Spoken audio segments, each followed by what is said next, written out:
Look at that adorable little thing down there. Look at that. It's like a Jack the Jobber wrestling buddy. Isn't that adorable? That is the cutest. I'd buy that for $11.99. Oh, $11.90. Yeah, that is a bargain, to be fair. That's a good price, isn't it? If it was £12 and $3, I probably would be less inclined. But $11.99 is on the money. Yeah, that's our new buddies. They are on sale at Cultaholic shop. Also, there's one of Adam Pacitti, if you are that way inclined, which I'm assuming is in the same image, perhaps. I can't actually see what you're plugging here, but I'm assuming he's alongside me there, looking... He looks lovely, doesn't he? Probably better than he does right now. I don't know whether this is going out as he's still doing his Hell in a Smell stream or if he'll have already finished it. But thank you to everybody who's joined in and just watched along or even donated to have horrible things happen to him. And remember, of course, that all the food that we've wasted will be rebought and donated to a food bank. So we're not, we're making something good of it at the same time. We absolutely are. We absolutely are. So thank you for supporting us. Man, what an ordeal that man has been through. I think as of now it has finished, and I believe this is the point where he gets jet washed like he's in prison. That's what's happening next. We're not streaming that though, so you'll just have to imagine that in your mind's eye. That's on Cultaholic Extra for a fee. Cultaholic RedTube. Here is your wrestling news. Is a released WWE star retiring from wrestling? We have an update on an injured AEW star, and a popular indie talent has got an NXT tryout. We think it's gone quite well. We'll talk about it in a bit. So those releases from Friday still very much in our hearts and in our minds, and one of those let go from the company on Friday was Tyler Breeze. He and Fandango are now away from WWE, and Tyler Breeze broke his silence yesterday on the Sweets Live Twitch stream, and he's intimated that he is going to be streaming a lot more now. He says that he's planning to do stuff on Cameo and on Patreon. He said that he wants to get Sean Spears involved in some streaming stuff as well, because he runs the Flatbacks Wrestling School alongside Sean Spears, and he wants to get him involved more in the Twitch channel, which obviously would have been a bit of an issue beforehand. When asked if he was surprised by his WWE release, Tyler Breeze said, "I was with the company for 11 years. 11-year run with the biggest wrestling company in the world is a huge thing. I have been preparing to get fired since the day I got hired." That's just how you have to think about it. When it comes, are you going to be like, oh no, I spent all my money and I have nothing to show for it? Or are you going to go, okay, cool, let me figure out what I do from here? And the final question, whether or not he would wrestle again, he said, will I continue my wrestling career? I don't know. We'll have to see. I haven't decided yet. He could end up knocking it on the head, you know. And I wouldn't blame him for that. He seems pretty set up. He's got his Twitch going on. As he mentioned, he's got Cameo coming back. He is now a trainer as well, which I'm guessing takes up quite a lot of time too. So either direction he decides to go in, whether he continues to wrestle or not, I think I think there's opportunities for him down both paths. I was sad about this one, particularly. Obviously, all of these were really sad news. But Tyler Breeze was just. It made me feel old as well, because it feels like yesterday when he actually started. I know that he's counting his time in developmental when we won't have seen him, but at the same time, it was still quite a while ago now, a good 6 years maybe, since he made his main roster debut. I think he feuded with Ziggler, and he was saying that he and Summer Rae had just got there from his seasonal residence in Monte Carlo, and I was like, oh, this guy's fantastic. I thought he's absolutely brilliant. And I just hope that whatever he does, he's happy with it and he makes the best of it. And I'm sure he will. He's a very talented guy. He really is. So we wish our best to Tyler Breeze, whatever you do next. Over to the AEW side. Joey Janella hasn't been doing a whole lot of the wrestling as of late. He was chatting about it on Wrestling Perspectives, wasn't he, Jack?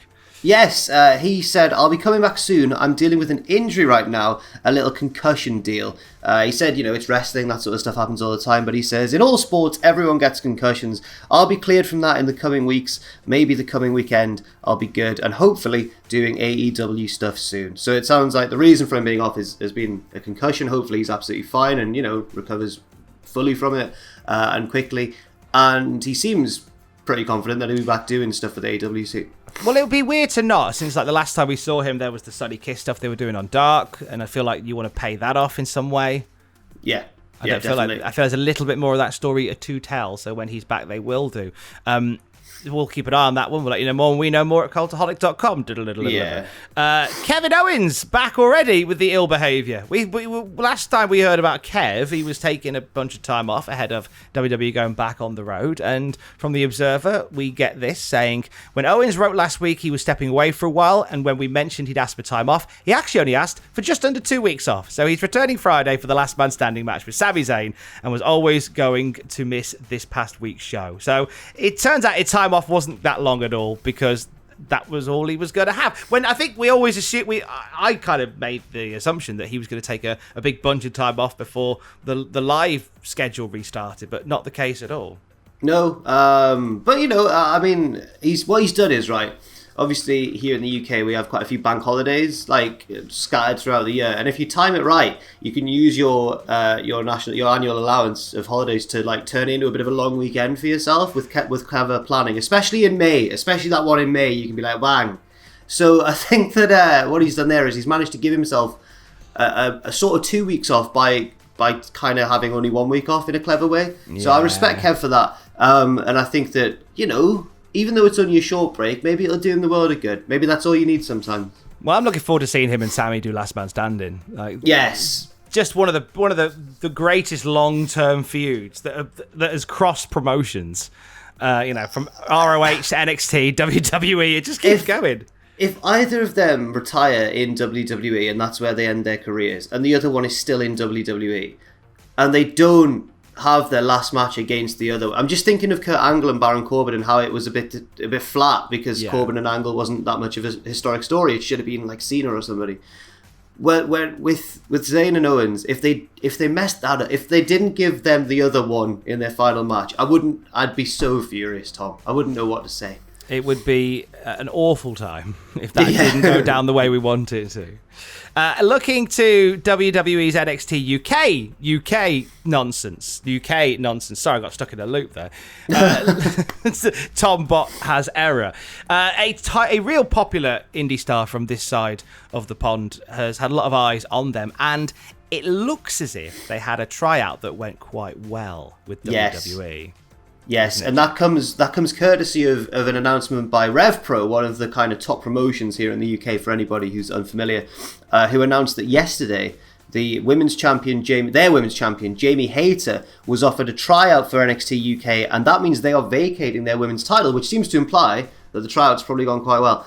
People might be thinking, hang on, I recognise that name, and if you do, but you're not familiar with like Japanese or UK women's wrestling, where Jamie Hayter's really excelled over the past few years, that might well be because you remember her from AEW Dynamite, especially the earlier days of Dynamite, where she, I think, drew a lot of praise for her matches. She didn't have any big, long feuds or anything, but she was a very effective heel on TV. You could tell she was really making the most of the opportunity she was given, and, that it looks like she may well be signing with NXT UK. Up for that. I think she's going to be a great addition to what is fast becoming a really solid women's roster for NXT UK. Yes. Bae Priestley is literally around the corner at this point. Yes. Blair Davenport to add to that number.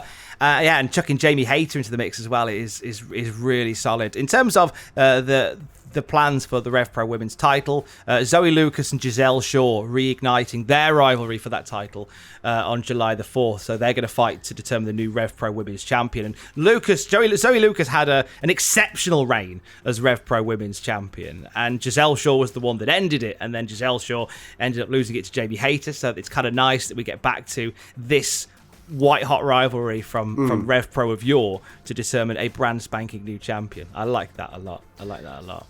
Do you know what else I like, Jack? Go on. Mobile games. Okay. Want to end on this because this story has lit my world on fire because we don't hear enough about WWE legend, former AEW megastar Virgil, aka Soul Train Jones. I disagree with you on that. I think we do. I think we do hear enough about him, but do carry on. On. You're not going to like this then because on July the 4th.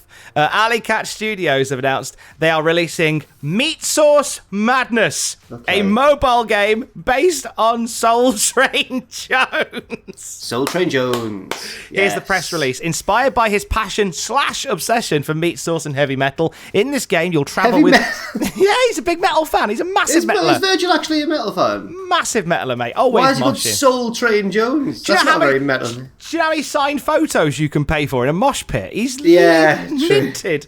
In this game, you'll travel with wrestling superstar and meat sauce god Soul Train Jones through different worlds to try and get him to his main event. Yeah. Along the way, help him dodge brutal enemies and evil bosses, all the while gaining health by eating beef, breadsticks, and collecting power-ups. Breadsticks? Okay. We all love bread. You get that. You get the 4 dips at the birthday party. You can, breadsticks. Yeah. Take a detour and play 3 mini games, including slot machine, find the meatball, and truck beat up. No, I can't wait. No. If you in the last news video, you don't say what you. Okay, go on. You rightly said, Jack, that the world very much is in disarray at the moment, and everything seems to be up. What did you think I was going to say? I thought you were going to say, in the last news video, Jack, you were asking what to play on Twitch this week. Well, guess what? You could play... If it was out this week, I would have suggested that. Because sadly, it's not out until July the 4th. Independence Day, appropriately. If you were saying the world was in upheaval at the moment, surely the appearance of a Virgil-led mobile game either suggests that the Earth is healing or there's been some sort of rip in the timeline. It's both, isn't it? It's kind of on brand. It's kind of comforting to know that Virgil's still hustling. He's still all about that money. Maybe we're living in an apocalypse event, waiting for Loki to come and save us. It could be that. Anyway, cultaholicshop.com. Go buy a little Jack and then, do what you will with him. Stay safe. Love you. Bye.